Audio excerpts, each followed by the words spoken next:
We get dirty, and the world stays clean. That's the mission.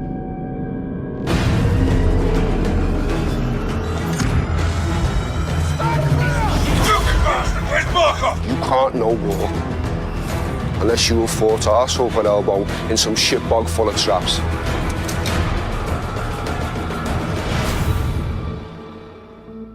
For Modern Warfare, expectations are so high that coming in and reimagining it from the top to the bottom is humbling, to say the least. I'm Taylor Kurosaki, the studio narrative director at Infinity Ward.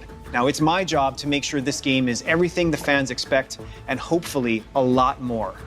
Today, I have an opportunity to sit down and chat with someone who has a similar challenge and responsibility, and that is Barry Sloan, the guy that's bringing to life one of the most beloved characters in the Call of Duty series. Thanks for being here. Of course, mate. It's a pleasure. What was it like for you to be put into this role, and how does that relate to your experiences of playing Call of Duty in the past?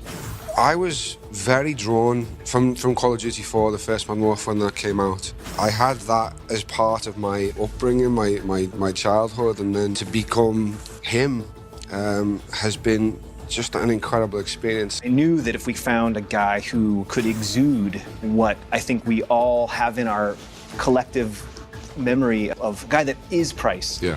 the ceiling would be way higher. And I think that's what we got with you. And obviously I wasn't aware because you weren't saying it was Captain Price. You were just saying, I can't remember the name on the audition, but it was Commander Sykes. Yeah. I knew in that moment, I felt like, okay, this is the guy.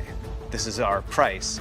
I wanted to be able to drop your voice into a real thing that we were working on. Okay. And so I couldn't have you say, under my command, Exactly, yeah. Commander Sykes. Yeah, exactly. Yeah. So I crossed out Commander Sykes, and I probably shouldn't have done this. It's probably a total breach of protocol I and enjoyed it. whatever. But I just wanted to hear your voice saying those words. Yeah. So I crossed it out, Yeah. and I wrote, under my command, Captain John John Price. Price. Yeah. And I do remember saying, oh, that's a name drop. Right there, that second. I was like, okay, here we go. Under my command, Captain John Price, you will have full executor authority. One of the most exciting things for me is the collaborative nature of what it takes to make this. Yeah. And how many people are responsible for the performance. And I remember speaking to Mitch, who's our technical advisor who I'd worked with before, and he said, you know, no one man can play Price, it takes an army. And it's very much that, and it has been from day one. You know, I'm the first guy to ever get to physically move him, so I had to find a way to make this guy real and believable, and a guy who can work in a 2019 scenario. Above all else, he is a protector. He is a guide, but I wanted to make sure that in every scene I'm checking in on the person that I'm with. But I tried to make this Price be someone who you would aspire to be. Well, it's not over yet. Trust me. I always have. For you, I mean, you've got not just one character's work to worry about. You have the entire franchise on your shoulders. How did you feel about having to take that on? Our goal was to make a game that gave all those feelings that we've had playing the original series, because we have to not just exceed the expectations of what those other games were, we have to exceed the expectations of what your memories were of playing those games. Nostalgia's a tough battle. Yeah. We didn't want it to just be another one. We didn't want it to just be, it's close enough to the original games. A bunch of the original guys that made Modern Warfare heard that we were working on it, and they were like, I want to be part of that. So we got an infusion of the original blood, and so I think we were prepared to take on this huge undertaking and this huge honor. As someone who is a fan of gaming, who plays, although I'm filming it, I'm still not part of the process of making them. You've taken what was the acceptable level in this genre and put it somewhere that people are now going to have to try and get close to, because it's blown my mind what I've seen. I didn't expect it to look as incredible as it does. It's really, really special. When can you breathe? We just did. So let's talk about embodying the man, Yeah. right? Being on the PCAP stage, making a TV show or a film versus making a game, and what that experience means to you. There's much more parallels to theatre and video game. because you're being asked to dispel belief in a similar way. You know what I mean? It's like you know you're going into a make-believe world quite clearly. You're separated from it, but your brain allows you to believe aspects are real. You can almost touch it these days with the way video games look, and so that aspect of bringing your audience to you it feels like theatre to me in that sense as well, and certainly the way we film it, because you know when you're on a film set or a TV set, you know, like now I can look at the camera, I can speak to the operator, and I can know, okay, this is probably a tight shot. Hopefully I'm getting it right somewhere around here to about here.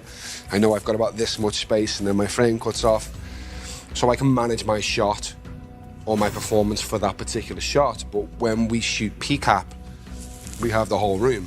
Yeah. And I don't know what point you're going to come in for the close-up of Price in here, or when you're going to need to be super wide to get the feel of the scenes. You have to be on the whole time. You have to know the man or the woman that you're playing and be in there, locked in the whole time, because it could be on you when you don't expect it. Like Jeff will be there with the camera making the shots, but that's not necessarily the shot. Yeah. You can't play to that camera because it's not there, so it's like you have to just let him direct you through, but not react to the camera being there. We're all just pawns in this. You speak for yourself. Talk about the training you went through with Mitch. It was tough, man. Mitch and Steve, they both served in the SEAL teams, and their way of educating actors is to literally drop you into the most realistic version that is possible. A lot of my technique is from him. Like, just in general, my shooting technique, the way I clean rooms come from his techniques. Get down on the fucking floor now! Get down on the fucking floor! Stay there! I mean, the war genre in general, it's a source of pressure. Yeah. For characters, right? You know this better than anyone, that pressure reveals character. And that's what we try to put our characters under, is under pressure, so that they're forced to evolve. They're forced to overcome that obstacle and get out of their comfort zone. And so for us as creators to work in that genre, that's part of making Call of Duty, and to not only empathize with characters who are put under pressure and have to reveal their true nature, and to be forced to make those kinds of choices, and to do the thing that Mitch and Steve and those guys always say, which is to operate perfectly in an imperfect situation. But now you go, here's the controller. Yeah, well, you try. Good luck. Yeah. It's been an honor working with you, man, and I hope we get to keep working together in the future. That's it, mate. Absolutely. Yeah. Where do we draw the line, sir? You draw the line wherever you need it, Sergeant.